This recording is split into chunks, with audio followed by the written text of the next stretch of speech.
इस वीडियो में हम धरती पर कदम रखने वाले सबसे खतरनाक तानाशाहों के बारे में बात करेंगे, जिन्होंने अपने पागलपन और शौक के लिए लाखों लोगों को मौत के घाट उतार दिया।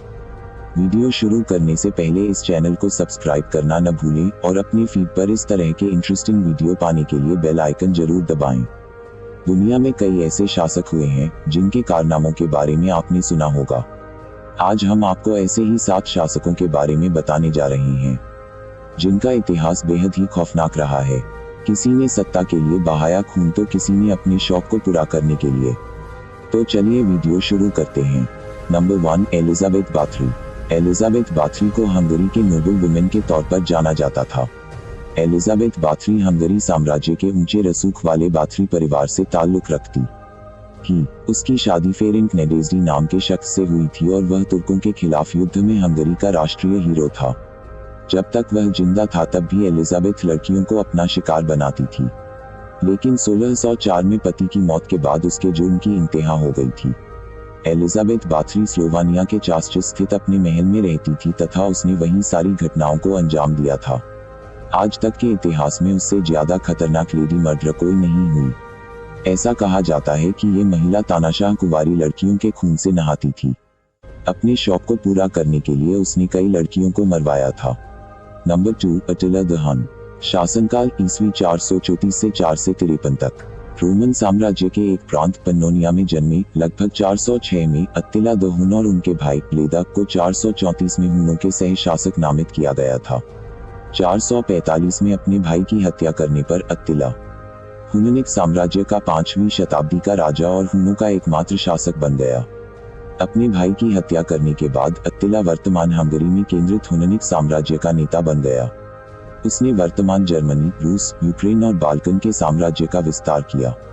उन्होंने अपने शासनकाल में टिप्पणी की जिसके द्वारा आप उसकी क्रूरता की कल्पना कर सकते हैं।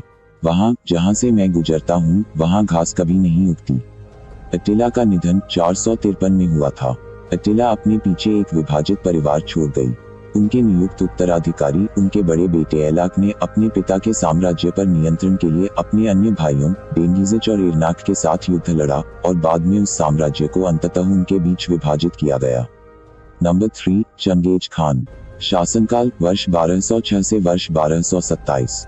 चंगेज खान ने अपनी किशोरावस्था के दौरान गुलाम के रूप में समय बिताया। जब उन्होंने मंगोल जनजातियों को एकजुट किया और मध्य एशिया और चीन के एक बड़े हिस्से को जीत लिया। उनकी शैली को क्रूर के रूप में चित्रित किया गया है और इतिहासकारों का कहना है कि उन्होंने नागरिकों को मार डाला। चंगेज खान जमाने के लिए एक योद्धा था, जालिम था, जो तलवार के बल पर सारी दुनिया को फतह करना चाहता था। लेकिन मंगोलियाई लोगों के लिए वो उनका हीरो था जिसने मंगोलिया को पूर्वी और पश्चिमी देशों से जोड़ा, सिल्क रोड को पनपने का मौका दिया। उसी ने मंगोलिया के लोगों को धार्मिक आजादी का एहसास कराया। उसके शासनकाल में मंगोलियाई लोगों ने कागज की करेंसी की शुरुआत की, डाक सेवा की शुरुआत की। चंगेज खान ने मंगोलिया को ऐसा सभ्य समाज बनाया। नंबर 4, तैमूर। शासनकाल 1370 से 1405। इतिहासकार मानते हैं कि चगताई मंगोलों के खान तैमूर लंगड़े का एक ही सपना था। वो यह कि अपने पूर्वज चंगेज खान की तरह ही वह पूरे यूरोप और एशिया को अपने वश में कर ले। लेकिन चंगेज खान जहां पूरी दुनिया को एक ही साम्राज्य से बांधना चाहता था, तैमूर का इरादा सिर्फ लोगों पर ध्वंस जमाना था। साथ ही साथ उसके सैनिकों को यदि लूट का कुछ माल मिल जाए तो और भी अच्छा। चंगेज और तैमूर में एक बड़ा फर्क था। चंगेज के कानून में सिपाहियों को खुली लूटपाट की मनाही थी, लेकिन तैमूर के लिए लूट और कत्लेआम मामूली बातें थी। Number 5, Adolf Hitler. शासनकाल 1933 से 1545 तक। एडोल्फ हिटलर का जन्म 20 अप्रैल 1889 को ऑस्ट्रिया में हुआ था। वह एक प्रसिद्ध जर्मन राजनेता एवं तानाशाह था। आधुनिक इतिहास में पहली बार हिटलर वह पहला इंसान था जिसने धूम्रपान विरोधी अभियान का आगाज किया। हिटलर की वजह से मानव इतिहास का सबसे विनाशकारी युद्ध छिड़ा था। ये युद्ध दूसरा विश्व युद्ध था जिसकी वजह से करोड़ों लोगों की जान चली गई थी।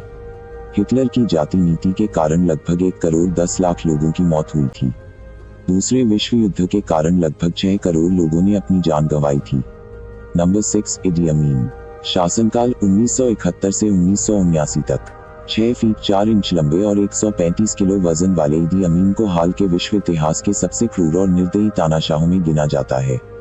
एक जमाने में युगांडा के हैवी वेट बॉक्सिंग चैंपियन रही ईदी अमीन 1971 में मिल्टन ओबूटे को हटाकर सत्ता में आए थे। उनकी सबसे ज्यादा रुचि युगांडा को लूटने में रही थी।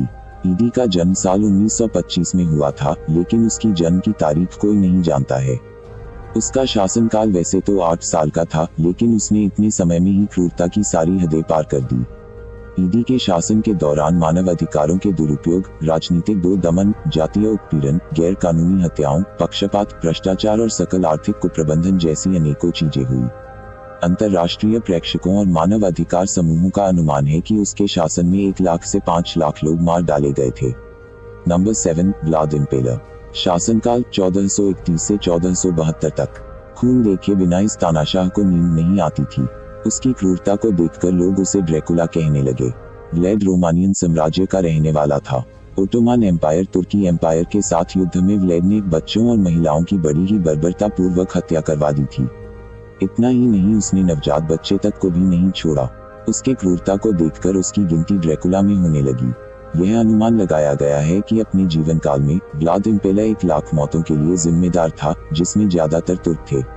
अपने अपेक्षाकृत छोटे क्षेत्र के बावजूद यह उसे सबसे क्रूर दुश्मन बना देता है जिसका सामना ओटोमन साम्राज्य ने किया था। अगर आपको यह जानकारी उपयोगी और इंटरेस्टिंग लगी तो इस वीडियो को लाइक और शेयर करें। इस तरह के और वीडियो देखने के लिए चैनल को सब्सक्राइब करें। Thank you.